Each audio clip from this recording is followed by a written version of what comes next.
mag-secret file, ay ilike mo muna ang video na to at mag-subscribe na sa aming YouTube channel. Don't forget to click the notification bell para hindi ka nahuhuli sa latest episode ng DJ Rocky's Secret Files.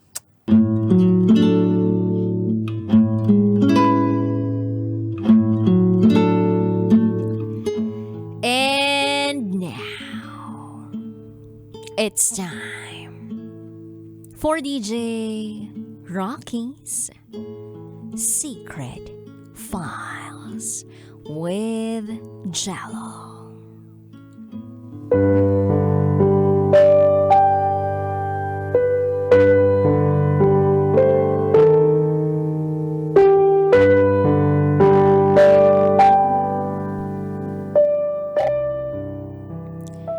Hi, DJ Rocky at DJ Jello.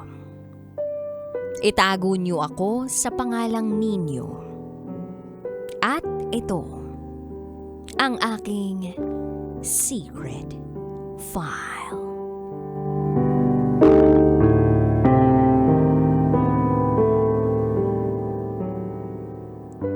Hindi ko alam kung paano magsisimula. Wala akong makuhang mga salita para ilarawan ang damdamin ko. Pero susubukan ko pa rin. Sumulat ako kasi nakakapagod. Ilang taon na akong nagpupursige sa pag-aalaga sa nanay ko. May demensya kasi siya. Ilang taon na rin siyang ganito. Hindi naman siya ganito dati. Masigla si nanay noon. Napakasigla. Napakasipag, napakaliksi, at napakadaldal. Hindi yun insulto. Totoo yun. Madaldal ang nanay ko dati. Mahilig magkwento. Gustong palaging may nakakausap o kakwentuhan. Ganon siyang klase na tao. Mahilig makihalubilo at mahilig magtrabaho. Ayaw niyang nakatunganga lang siya. Namimiss ko yung nanay kong ganun. Sobrang namimiss. Dati akong nagtatrabaho bilang isang security guard. Ako ang bunso sa pamilya. 3 kaming magkakapatid. Ako lang ang lalaki. Yung 2 kong ate, may mga kanya-kanya na ring pamilya. Ako naman wala pang asawa. Kaya si nanay muna ang prioridad ko. Maayos noon ang trabaho ko. 8-hour shift. 6:00 ng umaga hanggang 2:00 ng hapon. Kaya may oras pa ako para sa bahay at sa pamilya. Tumutulong ako noon kay nanay sa pagtitinda ng barbecue at mga ulam sa tapat ng bahay namin. Yun ang negosyo niya at pinagkukunan namin ng panggastos sa bawat araw.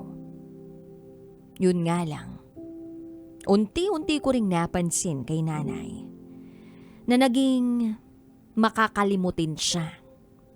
Yung mga simpleng tanong na paulit-ulit na nasagot na pabalik-balik pa. Napansin din niya yun isang beses at hindi niya alam na yun ay meron palang malalim na dahilan. Alam niya na hindi na yun normal. Lalo na noong nagtanong siya sa isang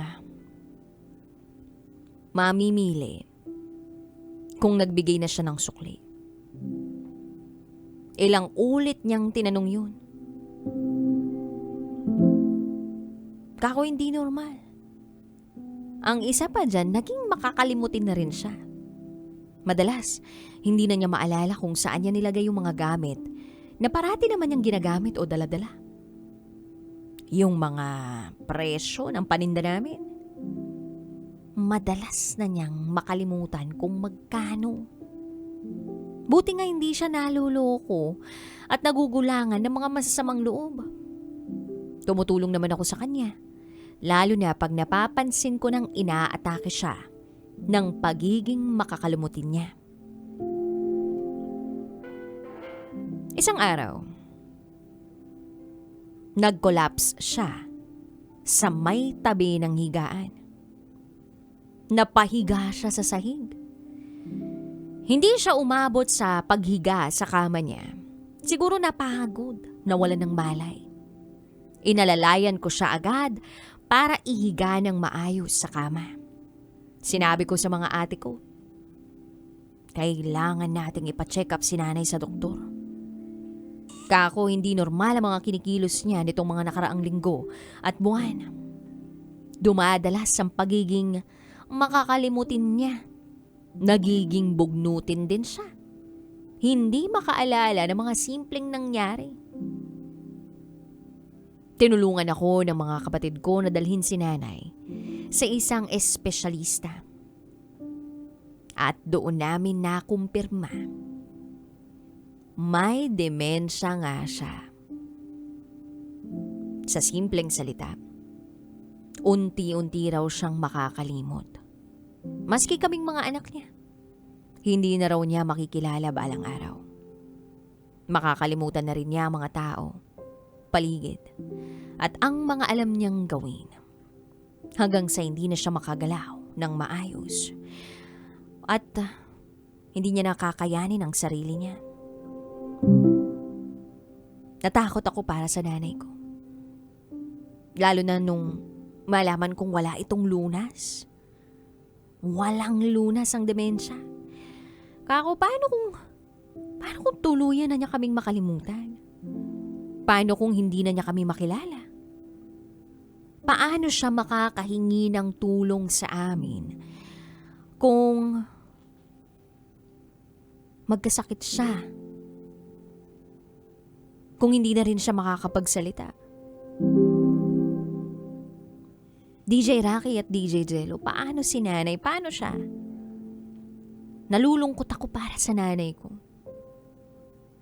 Kasi kamakailan lang, hindi na niya kami kilala. Hindi na niya ako kilala. Kinailangan niya pa akong tanungin kung sino ako. At paulit-ulit yun. May dagdag pa na tagasan ka.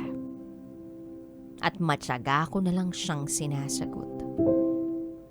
Nay, ako to, si Ninyo. Bunso mong anak. Kamukha ng gwapong asawa mong si Ernesto. DJ Rocky at DJ Jello, paulit-ulit yan. Hanggang sa maaalala niya sandali. Hanggang sa hindi na naman niya ako makikilala. Pinagtsatsagaan ko na lang siyang sagutin. At pinapaalalahanan kung sino ako sa tuwing nakakalimot siya. Sa totoo lang, DJ Rocky at DJ Jello, hindi ko alam eh. Hindi ko alam kung sino sa aming dalawa ni nanay ang nawala.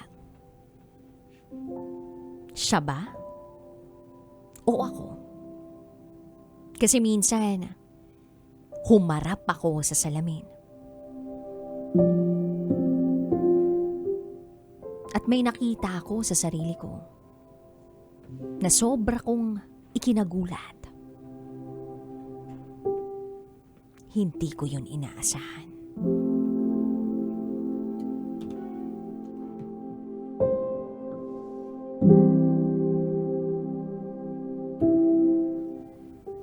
Hindi ko na pala naaalagaan ang sarili ko, DJ Rocky at DJ Jello. Tiningnan ko ang mga mata ko.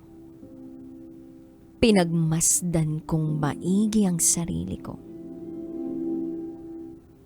Wala na itong sigla.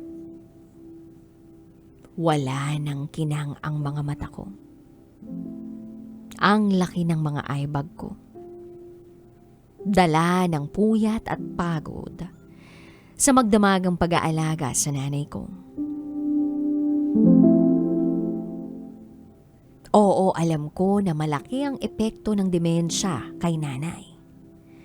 Pero hindi ko akalain na malaki rin ang epekto ng demensya ni nanay sa akin.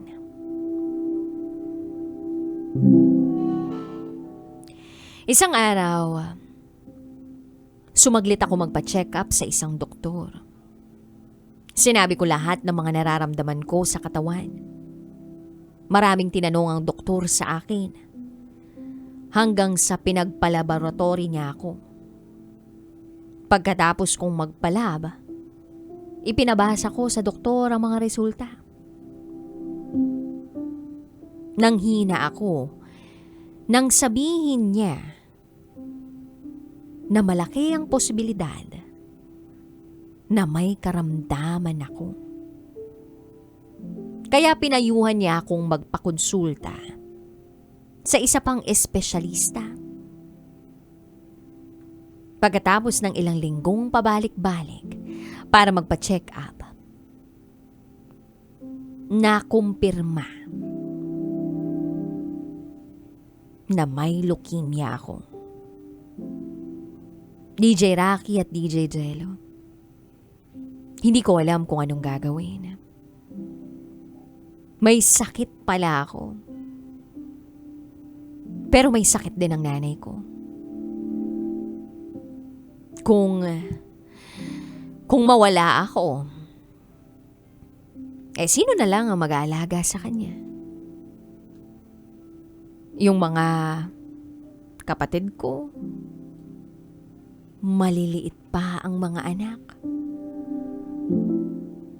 Pwede siguro silang humalili sa akin sa pag-aalaga kay nanay kapag wala na ako. Pero baka hindi nila maintindihan ng nanay. Hindi sila sanay sa mga bagay na ginagawa ko para kay nanay. Hindi ko naman sila sinisiraan. Pero sinasabi ko lang ang totoo. Mga profesional sila. At hindi nila kakayanin ng pagtutok sa nanay. Pwede silang kumuha ng mag-aalaga. Pero iba pa rin ang kadugo na umaakay sa pangangalaga kay nanay. Iba pa rin kapag ako ang gumagawa nun. Hindi ko masabi sa nanay ko. Hindi ko na siya makausap ng maayos. Pero alam kong maririnig niya ako kung sakaling sabihin ko sa kanya ang katotohanan tungkol sa pinagdaraanan kong karamdaman. Hindi ko rin alam kung gaano pa ako tatagal. Kasi problema ko rin yung gamutan. Kailangan ng pera. At hindi ko alam kung paano ako kukuha ng malaking halaga.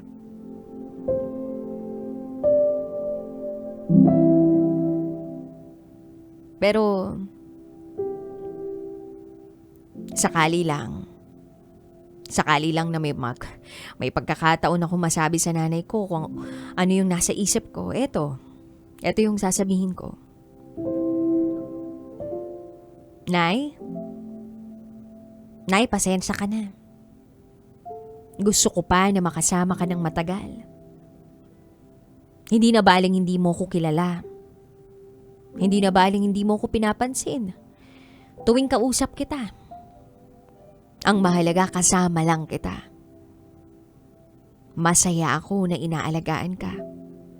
Kahit nakakapagod. O kahit minsan, nakakapanghina.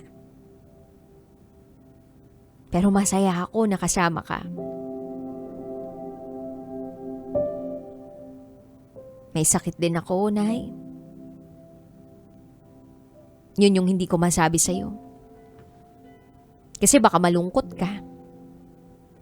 Baka isang araw bigla mo akong hanapin. At hindi mo na ako mahanap. At kung dumating man yung araw na yun, patawarin mo sana ako. Hindi dahil sumuko akong alagaan ka, kundi dahil sumuko ang katawan ko. Gusto ko sanang gumaling pa. Gusto ko mabuhay pa ng matagal para nang sa gayon mapagsilbihan ka pa. Pero kailangan nating harapin ang katotohanan na baka hindi ko nakayanin. May leukemia ako, Nay. Pero susubukan ko pa rin magpagaling para sa'yo. Para sa sarili ko. Para sa pamilya natin. Pero kung sakali man na hindi na ako gumaling, patawarin mo ako. Kung mabubuhay man ako ulit, ikaw pa rin ang pipiliin kong maging nanay. Mahal na mahal kita, Nay. Mahal na mahal.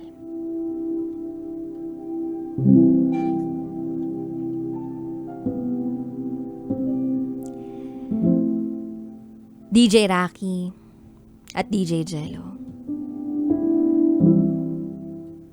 Hanggang dito na lang muna. Kasi nakakapagod na. Susubukan kong madugtungan pa ang buhay ko. O madugtungan ang liham na ito. Balang araw.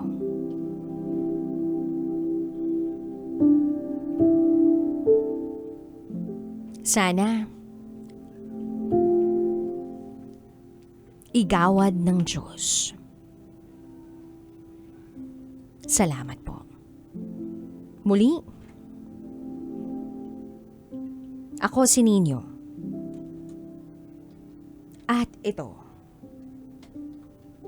ang aking secret file.